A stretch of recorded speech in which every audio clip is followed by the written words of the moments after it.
Now the latest from ITV News Meridian in the south.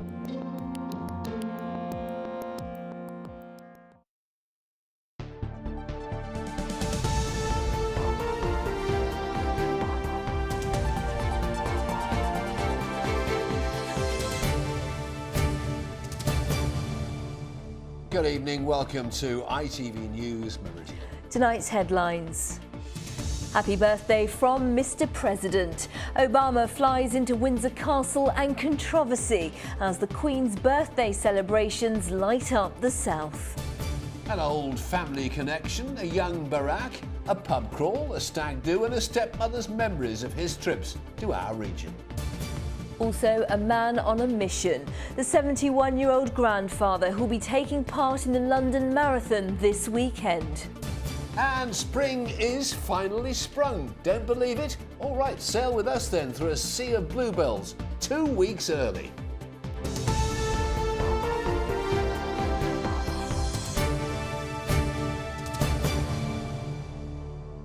Good evening to you. Welcome. The American president swept into the south today for a special birthday lunch with the Queen. Barack Obama, accompanied by the First Lady, arrived by helicopter at Windsor Castle. They were greeted by Her Majesty and the Duke of Edinburgh, who were waiting in the Berkshire rain. But Mr. Obama also flew straight into a political storm as he used his last official visit as president to urge the UK to stay within the EU. With more, here's Divya Kohli. As if the excitement of yesterday wasn't enough, today an American president comes to town. Barack Obama and First Lady Michelle landed in the grounds of the castle for a post-birthday lunch with the Queen and the Duke of Edinburgh, their last official visit to the UK. The President arrives at Her Majesty's home amid a political row, with some claiming he's here just in time to urge us to stay in the European Union. But those who've been in Windsor for the Queen's birthday celebrations are delighted at his arrival. We are so pleased. My son, my visitor from Italy, we are very pleased to have Obama here with the Queen. Yes, we've been told that he come for lunch. Well, we've been in Windsor for the last 3 days, looking, for the Queen and things like that. So this was just an add-on as well. But it'd be nice to see the President of America, wouldn't it? I was expecting him to come down with the band. Not really. That would be his style, really. It would be very stylish, yeah. It's nice that he's turning up for her birthday, really, isn't it?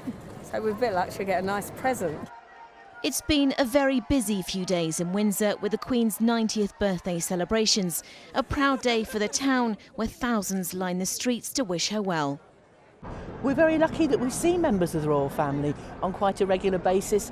Her Majesty drives herself down the long walk to go to church on Sunday mornings, and we really do feel some sort of ownership, I think, almost, of the royal family. President Obama left the castle after lunch to head to London to meet David Cameron. Important talks will take place between the two. Michelle and I had the honour to join Her Majesty and His Royal Highness, the Duke of Edinburgh, as their guests at Windsor Castle, where we conveyed the good wishes of the American people. I have to say I have never been driven by a Duke of Edinburgh before. And I can report that it was very smooth riding. And later tonight, dinner with the Duke and Duchess of Cambridge at Kensington Palace. Divya Kohli, ITV News, Windsor. Well, Divya, lucky girl, has spent the last few days covering events in Windsor and was with the crowds for the Queen's 90th birthday yesterday. She's just sent this from inside the castle grounds. Well, it's been an incredible 2 days with the world's media mixing with the many royal fans who have travelled here to Windsor, the Queen's favourite home. And President Obama has visited Berkshire before. His stepmother lives in Bracknell, and he once went to a stag do in Wokingham. Here's Mary Stanley. Remembering the day a future president came to stay in Berkshire. This was Barack Obama at his stepsister's wedding reception at Stokes Farm Barn in Wokingham 20 years ago. Then a state senator visiting with wife Michelle. When I met him, I thought there was something special about the guy, and at the reception I was standing at the bar with my business partner, and Barack was between us, and the barman actually said, "You're standing next to a future president of the United States." Barack Obama strengthened roots with his extended family after his parents died. His stepmom Kezia, who was his father's first wife, is well known in Bracknell. Everybody, even the children, all my people, they love me. We are very friendly. Are you a bit of a celebrity in the local area? I'm very celebrity in that area. In the, Bracknell, all Bracknell. Yeah. And Barack Obama turned up at the stag do too, visiting pubs in the local area, but diplomatically backing out when the strippogram appeared.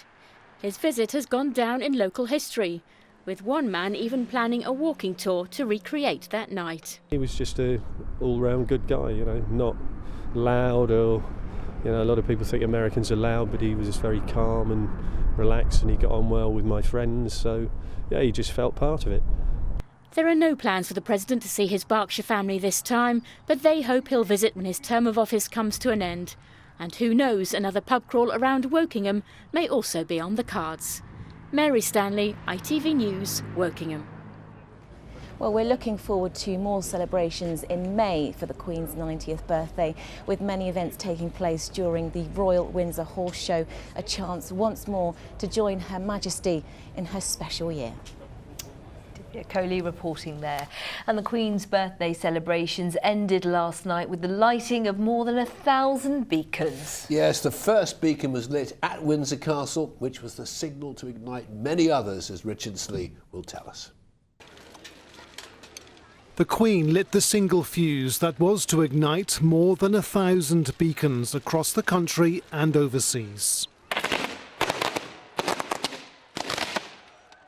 A large crowd had gathered at Windsor Castle to wish the Queen a happy birthday, and while the first beacon slowly smouldered into flames, other beacons were being lit.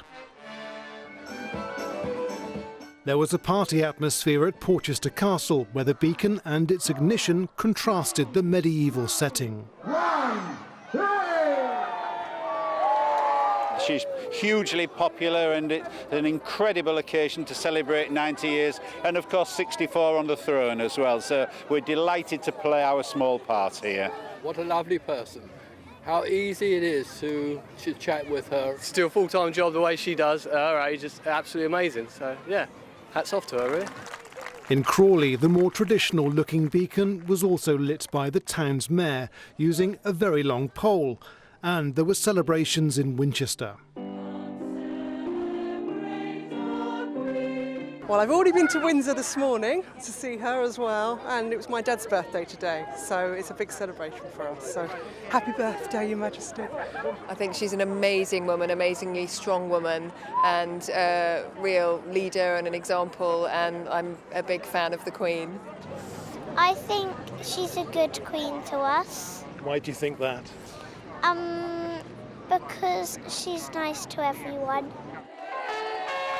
The beacon representing Hampshire was lit by Dame Mary Fagan, the county's former Lord Lieutenant who's known the Queen for many years. She's very special when she talks to people, although she may only speak to them for a moment. She really makes them feel she is interested in them, and indeed she is. Well, the lighting of the beacons and the sound of the national anthem being sung all over the country marks the end of a remarkable day celebrating the Queen's 90th birthday. Richard Slee, ITV News, Winchester.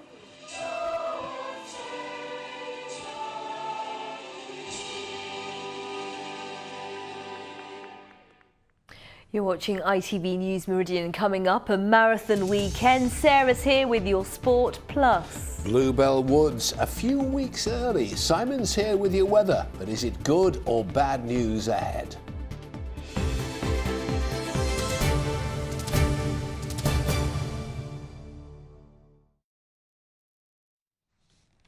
More of the day's news, and a 59-year-old woman remains in hospital after a collision with a bus in Portsmouth yesterday.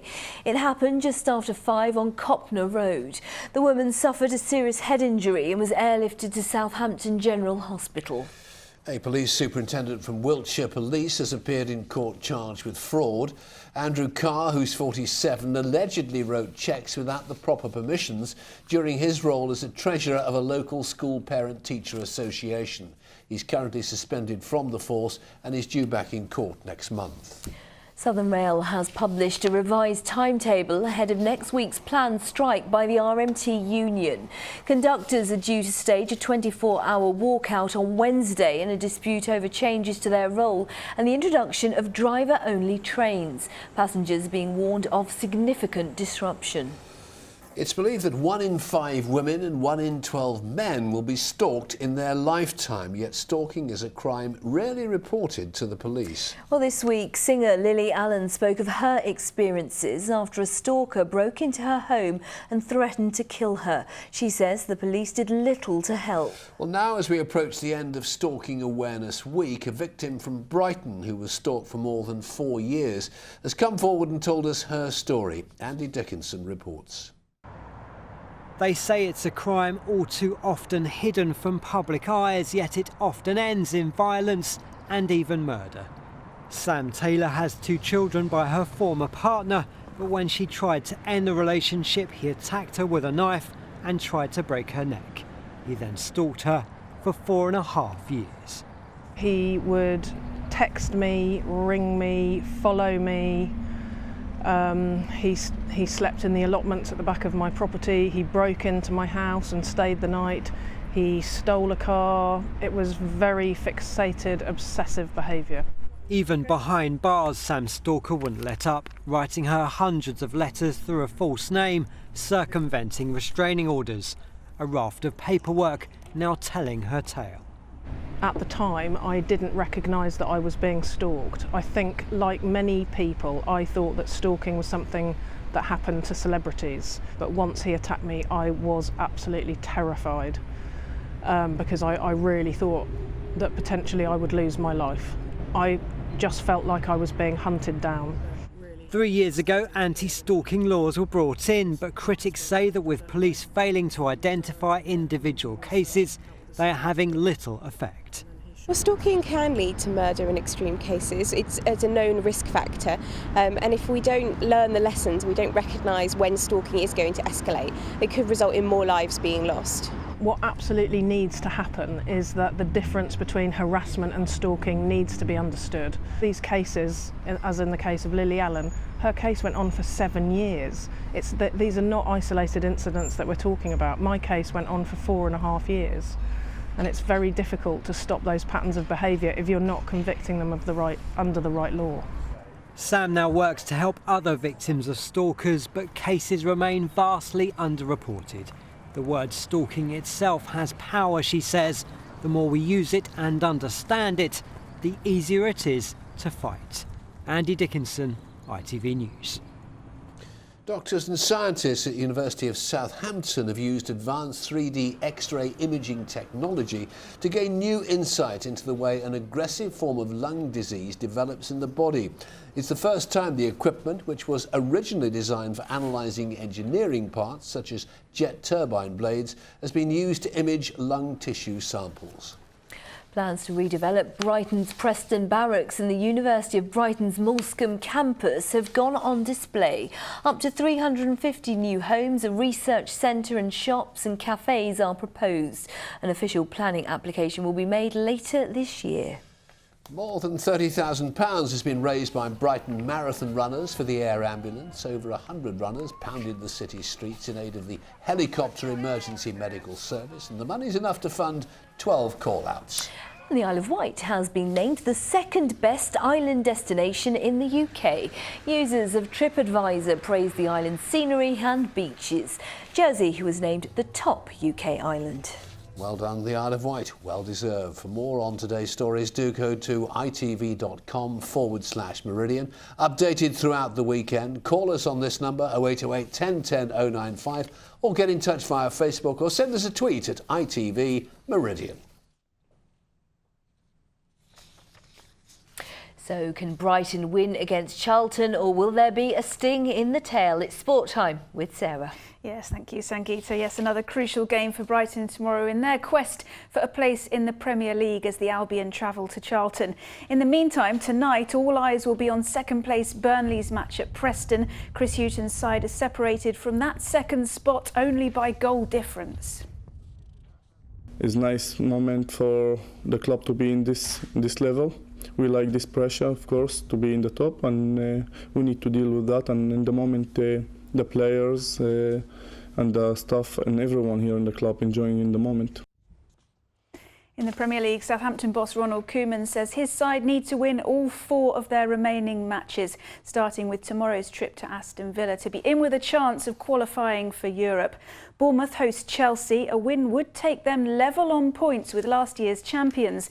And in the Championship, Reading look for a change in their run of form there at QPR.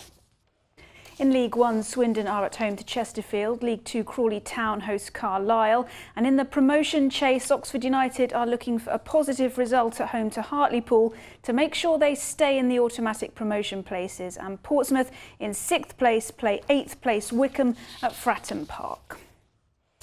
Now, a record number of runners are expected to take part in the second staging of the Southampton Half Marathon on Sunday. Around 8,000 runners will take part in a series of events over the weekend.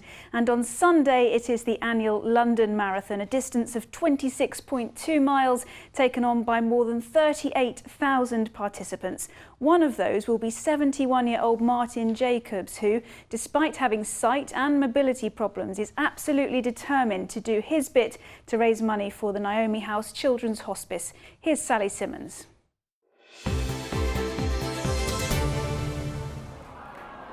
ITV Meridian Sports Report, sponsored by WeWantAnyCar.com, the Cash for Cars website. I just remember why I wasn't going to do this. Martin Jacobs is sanguine about his long list of health problems. I had perfect health until 2004, when I went blind virtually overnight. A couple of years later, I had a fall and damaged my central nervous system, and then I was diagnosed with osteoporosis. 3 years ago, I was diagnosed with cancer of the tongue. Like last year or the year before, I was diagnosed with COPD. But apart from that, I'm fine. It's his sense of humour that will get him and his guide, Keith Wilson, through 26.2 miles on Sunday. Are you pushing or just guiding? In fact, you can answer this not. He's guiding. He's guiding. So you do all the work? I'm definitely pushing. Yes, I do. Crikey. Only for 6 hours, though. Only for 6 hours? I think I can do 13 miles of Martin's banter. You know, he's Martin, he's a force to be reckoned with. He'll do it, there's no doubt about that. And he's an inspiration to others, so we're really pleased to be able to help him, actually. The 71-year-old grandfather of 16 says it's his love of children that will spur him on in his bid to raise over £10,000 for local charities. Sally Simmons, ITV News, Winchester.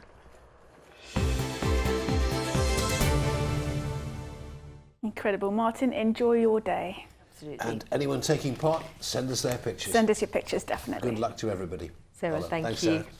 And Simon's here with us now. Simon, what's the weather doing this weekend for marathon runners? Should be pretty good conditions, as you'll see in the forecast in a minute. But I have the gift of flowers for you. Oh. Not just any flowers, special flowers.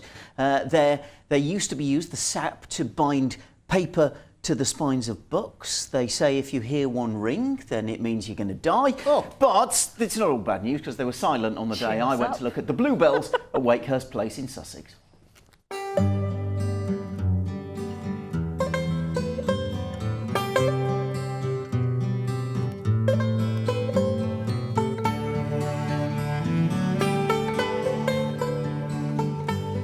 Well, now that's something you don't see every year. Daffodils and bluebells at the same time. Chris, I'm assuming it's because the bluebells this year are a little bit early. That's right, yeah, they are about 2 weeks early.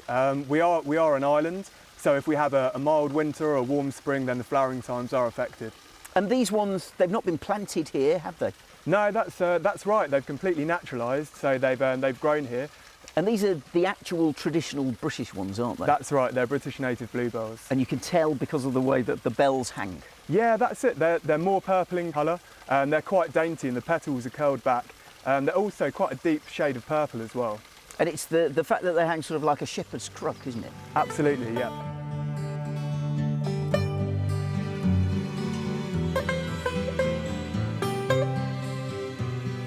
So this is a lovely area, isn't it? Why do bluebells like woodland? Well, these are our native bluebells, and of course they're of woodland origin. They thrive in this dappled light that percolates through the canopy. And why are they such a big hit with people, do you think? What is it we like about bluebells? I think it's just the sheer magnificence of them, the colour, the vibrancy. They really are the harbinger of spring, so they herald the end of winter.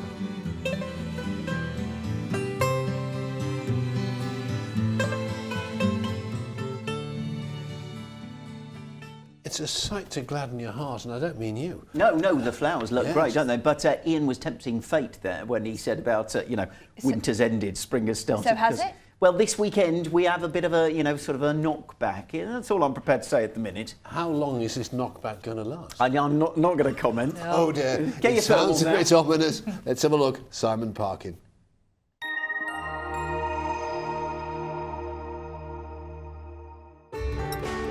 From blizzards to pool, driving through Europe. Eurotunnel the Shuttle sponsors ITV Meridian weather.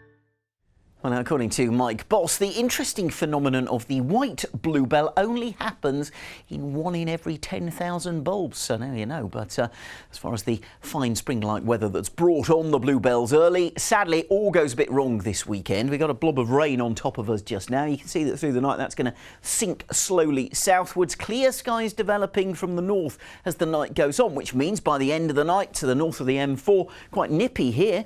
Temperatures down to around 2 or 3 degrees. And any cloud over the Isle of Wight first thing tomorrow morning should break up quite quickly, and then we're in for a decent sunny day. There's a risk of an odd shower cropping up, but many of us will stay dry, but it's going to feel quite cold. Northerly air straight down from the Arctic, and temperatures will only just into double figures. Probably the south coast is where we might peak at around 12 or 13 degrees. As for your high tide times, you can see in Portsmouth, midnight, midnight, then around 10 to 1 in the afternoon, and then Sunday, another very decent day. Still a chance of an odd shower cropping up, but for most of us, dry and fine. Eurotunnel the Shuttle sponsors ITV Meridian weather.